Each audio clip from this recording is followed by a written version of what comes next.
অল্প জেলা থেকে যত বেশি যায় অফিস ডিউটি তো খুব অল্প।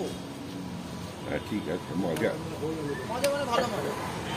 এই যে এখনো পর্যন্ত ধরুন সব জায়গায় তো লোকে বাইরে ডিউটি করে নিয়েছে 3-4 দিন, আমাকে এখন অফিস যেতে হয়।